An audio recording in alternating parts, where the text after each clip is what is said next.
Hello दोस्तों, नमस्कार। आपका स्वागत है इस नए वीडियो में। हार्दिक स्वागत है। मैं सोहन लाल आपके लिए नए महत्वपूर्ण ईवीएस के कुछ शानदार प्रश्न लेके हाजिर हूँ और आशा करते हैं आज के प्रश्न आपके लिए महत्वपूर्ण। आज का पहला प्रश्न है, भारत देश कब आज़ाद हुआ था। आज का पहला प्रश्न है, भारत देश कब आज़ाद हुआ था। आपके ऑप्शन है, ए ऑप्शन है 15 अगस्त 1952, 15 अगस्त 1947, सी ऑप्शन है 15 अगस्त 1957, डी ऑप्शन है 15 अगस्त 1857। तो सही ऑप्शन है बी ऑप्शन है 15 अगस्त 1947 को भारत आज़ाद हुआ था। आशा करते हैं आज का प्रथम प्रश्न आपके समझ में आ गया होगा।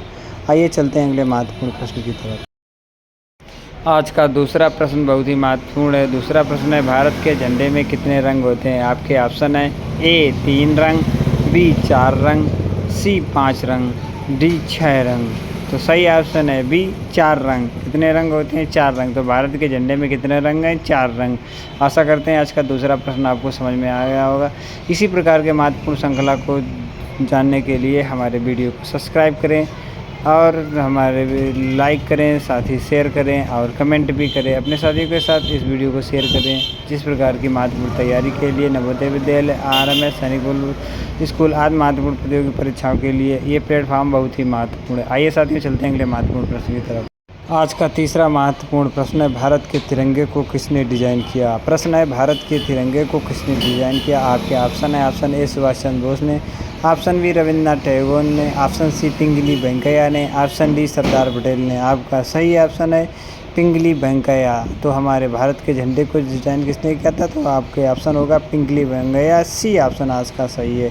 तो आज आपके लिए बहुत ही महत्वपूर्ण प्रश्न है जो हमने भारत के तिरंगे झंडे और भारत के महान धरोहर से लिए हैं। आइए चलते हैं अगले महत्वपूर्ण प्रश्न की तरफ। आज का अगला महत्वपूर्ण प्रश्न है, तिरंगे के अशोक चक्र में कितनी तीलियां हैं और ये किसका प्रतीक है। क्वेश्चन है, तिरंगे के अशोक चक्र में कितनी तीलियां और ये किसका प्रतीक है। 28 तीलियां राज्य का प्रतीक हैं, ए ऑप्शन आपका। बी ऑप्शन है 8 तीलियां केंद्र शासित राज्य का प्रतीक है।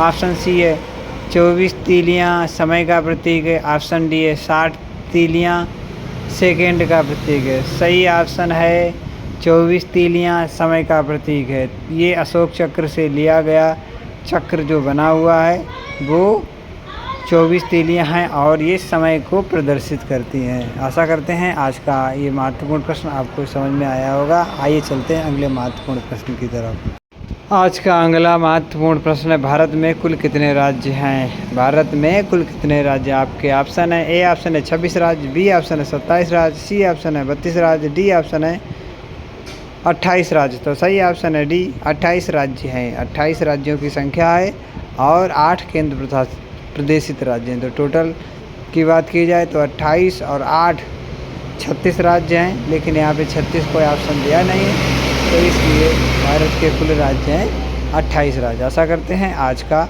ये महत्वपूर्ण प्रश्न आपको समझ में आ गया। आइए चलते हैं अगले महत्वपूर्ण प्रश्न की तरफ। आइए शुरू करते हैं अगला महत्वपूर्ण प्रश्न। आज का अगला महत्वपूर्ण प्रश्न है, भारत का राष्ट्रीय खेल है। आपके ऑप्शन है, A hockey, B cricket, C football, D शतरंज। तो सही ऑप्शन है ए हॉकी। हॉकी भारत का राष्ट्रीय खेल है। हॉकी एक प्रकार का ऐसा खेल है जिसमें 11 खिलाड़ी खेलते हैं। ठीक है, तो हॉकी बहुत बड़ा खेल है और ये ओलंपिक खेलों में खेला जाता है। ठीक है, इसका कोई अलग से नहीं है। और हॉकी भारत में ध्यानचंद सबसे बढ़िया खिलाड़ी थे हॉकी के। ठीक है, तो इन्हें हॉकी का बादशाह के नाम से जाना था। तो भारत का राष्ट्रीय खेल हॉकी है।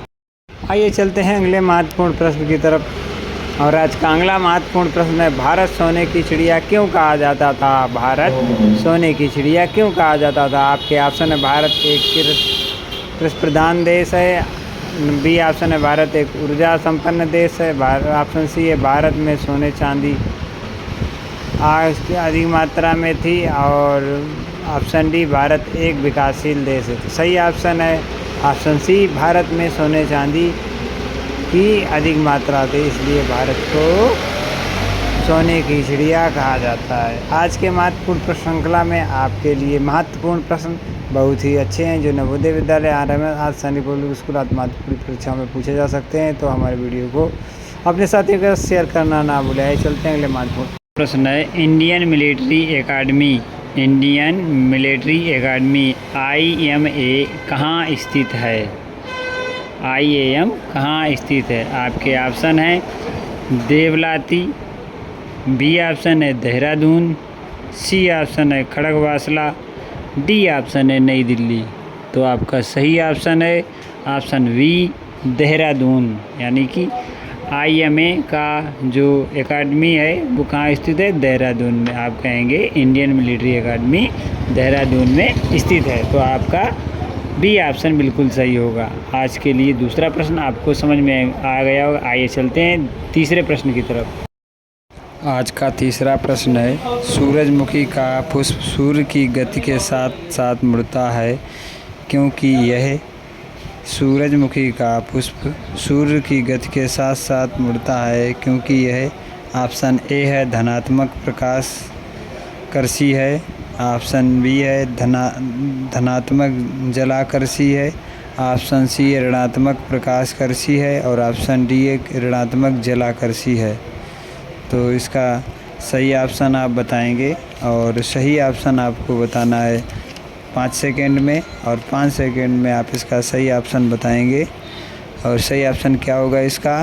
तो आप लोग बताएंगे धनात्मक प्रकाशकर्षी है, क्योंकि ए ऑप्शन सही होगा इसका और धनात्मक प्रकाशकर्षी होगा। ठीक है, तो आशा करते हैं आज का ये तीसरा प्रश्न आपको आसानी से समझ में आ गया होगा। इसी प्रकार के महत्वपूर्ण प्रश्नों की जानकारी के लिए हमारे चैनल को सब्सक्राइब करें और वीडियो को लाइक करें। आइए चलते हैं अगले महत्वपूर्ण प्रश्न की तरफ। आज का अगला महत्वपूर्ण प्रश्न है, अंकोर वाट मंदिर कहाँ स्थित है? आपके ऑप्शन है ऑप्शन ए है थाईलैंड में, ऑप्शन बी है मलेशिया में, ऑप्शन सी है कंबोडिया में, ऑप्शन डी है म्यांमार में। आपका सही ऑप्शन क्या है? आप हमें कमेंट के ज़रिए बताएंगे। इसका सही ऑप्शन क्या है? तो आप हमें कमेंट में बताएंगे। 5 सेकंड में आपको आंसर देना है और सही ऑप्शन इसका है सी। सही ऑप्शन है सी, कंबोडिया में। तो अंकोर वाट मंदिर कंबोडिया में स्थित है। सी ऑप्शन इसका सही है। आशा करते हैं आपको ये वाला प्रश्न समझ में आ गया होगा। आज का अगला महत्वपूर्ण प्रश्न है, कागज़ का आविष्कार किस देश में हुआ? आपके ऑप्शन है ऑप्शन ए है भारत में, ऑप्शन बी है जापान में, ऑप्शन सी है जर्मनी में, ऑप्शन डी है चीन में। आप सही प्रश्न का उत्तर बताएंगे। आपके लिए 10 सेकेंड है, 10 सेकेंड में आप सही उत्तर देंगे।